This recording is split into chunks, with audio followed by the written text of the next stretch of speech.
ஸ்ரீ வீதராகாய நமஹ. ஜெயின பாரதம் தொடர் எண் 44. வணக்கம் பவ்யர்களே. நேற்றைய தொடரிலே அந்த பகன் என்கிற அந்த மன்னனுடைய அக்கிரமங்கள், நரமாமிசம் பூசிக்கின்றவன், அவனை இந்த மாதிரி வீட்டுக்கு ஒருவராக அனுப்பி வைக்கிறார்கள். அந்த விதத்தில் பார்க்கிற போது யமுனன், பிரேமா தேவி, இவருடைய ஒற்றை புத்திரன் அன்றைய முறைக்கு வருகிறான். அவன் இரையாக செல்ல வேண்டும். இதனாலே ரொம்பவும் மனக்கலக்கமடைந்தவர்கள் அந்த யமுனன், பிரேமா தேவி. இப்போது வீமன் தன்னை அந்த சாப்பாட்டு வண்டியோடு அனுப்புமாறு சொல்கிறான். மிகுந்த எதிர்ப்பு தெரிவித்தார்கள். இருப்பினும் ஒருவாறு அவர்கள் தேற்றிக்கொண்டு ஒப்புக்கொண்டார்கள். ஆகவே அவர்கள் குந்தி முதலானவர்கள் கூறிய ஊக்கமொழி கூட வீமனை வீறு கொண்டு எழச் செய்துவிட்டது என்று கடந்த தொடரிலே குறிப்பிட்டிருக்கிறேன். இப்போது நாள் பொழுது புலர்ந்து விட்டது. இன்றைய தினம் அவன் பகனுக்காக உணவு வண்டியோடு இவன் செல்கிறான். வீமன் வண்டி நிறைய அன்னம் நிரப்பப்பட்டு அதற்கு தோதாக அமைகிற விதத்திலே பக்குவப்படுத்தப்பட்ட காய்கறிகளும் பிற பொருள்களும் வண்டியிலே குவிக்கப்பட்டன. விரைந்து செல்லக்கூடிய வலிமை உடைய காளைகள் வண்டியிலே பூட்டப்பெற்றன. வீமன் அதன் மேல் தாவி ஏறி எருதுகளின் அந்த தலை தாம்புகள் இரண்டையும் பற்றி நின்றபடி காளைகளை விரட்டி அந்த வண்டியை ஓட்டத் தொடங்கினான். சிறிதும் அச்சமோ தயக்கமோ இன்றி தமக்காக தமது புதல்வனுக்கு மாற்றாக வண்டியை ஓட்டிச் செல்லும் வீமனை பார்த்து,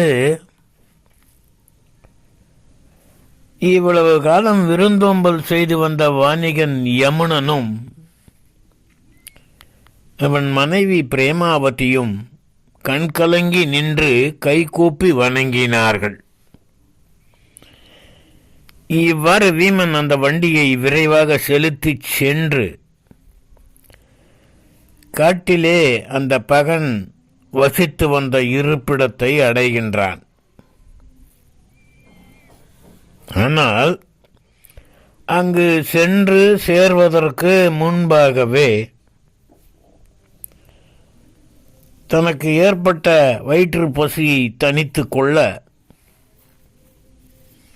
வண்டியிலே இருந்த உணவுகள் முழுவதையும் அவனே உண்டு தின்று தீர்த்து விட்டான்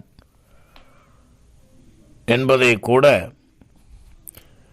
பவ்யர்கள் நினைவிலே வைக்க வேண்டும். வண்டியிலே நிரப்பப்பட்டிருந்த அத்துணை உணவையும் அவன் தன் பசி ஆற்றிக்கொள்ள அந்த பகன் இருக்கின்ற காட்டுப்பகுதியை சென்று சேர்வதற்கு உள்ளாகவே முழுதையும் அவன் உண்டுவிட்டான். இப்போது அங்கே வண்டி வருகிறது. வெற்று வண்டியுடன் ஒருவன் தன்னை நோக்கி வந்து கொண்டிருப்பதை சற்று தொலைவிலே வரும்போதே கவனித்து விட்டான் பகராசன். கடும் கோபத்தோடு பக்கத்தே வளர்ந்து நின்ற பனைமரம் ஒன்றினை தன் வலிய புஜங்களாலே வேரோடு புடுங்கி அதை இறுக்கமாக பற்றி கொண்டு வீமன் முன்னாலே ஓடி வந்தான். இதை வீமன் எதிர்பார்த்து வந்தான். அவனை பார்த்து, ஏ மூட அரக்கனே, பிறர் குழந்தைகளை கொன்று தின்னும் எண்ணத்திலே, என்னை கூட கொன்று தின்னும் எண்ணத்திலே புசிப்பதற்காக நீ ஓடி வருகிறாயா? என்னை அவ்வளவு எளிதாக நினைத்து விடாதே. நீ உயிர் தப்பி பிழைக்க நினைத்தால் இந்த இடத்தையும் ஊரையும் விட்டு இப்போது ஓடிவிடு. உன்னை போன்ற கொடியவர் யாவரையும் கொல்லும் வீமன் நான் தான் என்பதை நீ இப்போது அறிந்து கொள் என்று இவன் பகராசனை பார்த்து முழங்குகிறான். வீரம் படைத்த வீமனின் இந்த செருக்கு மிகுந்த வார்த்தைகளை கேட்ட பகன் மேலும் கோபம் அடைந்தவனாய் தான் கையிலே ஏந்தி வந்த அந்த பனை மரத்தை வீமன் மீது வீசி எறிந்தான். ஆனால் அவனும் அந்த பனையை தம் கைகளாலே பலமாக தாக்கி பல துண்டுகளாக முறித்து விழும்படி செய்தான். பனை மரம் முறிந்து போனது பல துண்டுகளாக. அதற்கு பிறகு வண்டியினின்றும் கீழே குதித்த அந்த வீமன் பகனோடு கடும் போர் செய்ய துவங்கினான். அந்த இருவருக்கும் விளைந்த போரினாலே பூமியும் மலைகளும் கூட அதிர்ந்து போயின. அந்த இருவரும் கைகளாலும் கால்களாலும் ஒருவரை ஒருவர் தாக்கிக் கொண்டும் கட்டி புரண்டு கொண்டும் பரஸ்பரம் கொடிய வார்த்தைகளாலே திட்டிக் கொண்டும் நெடுநேரம் சண்டையிட்டார்கள். இதனாலே அந்த இடத்திலே, அந்த நிலத்திலே ஆங்காங்கே மேடும் பள்ளமும் மாறி மாறி ஏற்பட்டன. முடிவிலே வீமன் அந்த பகன் என்கிற பகைவனது கால்களை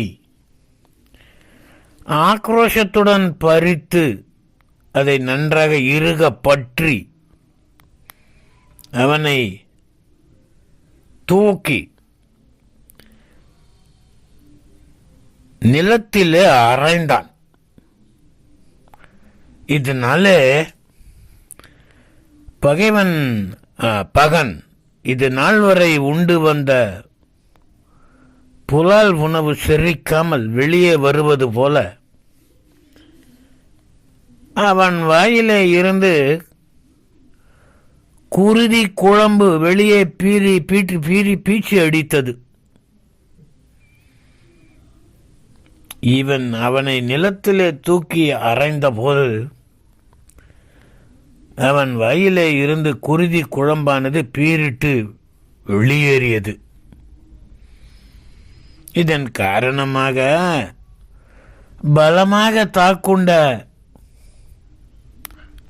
அவனது ஆவி கூட பிரிந்து போனது. இவ்வாறு பகனை கொன்று நகரம் திரும்பிய வெற்றி வீரனாகிய அந்த வீமனை காம்பில்ய நகர மக்கள் பூமாரி பொழிந்து போற்றி வரவேற்றனர். இவனை பெற்ற குந்தி தேவியின் புண்ணியத்தை நினைத்து வியந்து வாழ்த்தினார்கள்.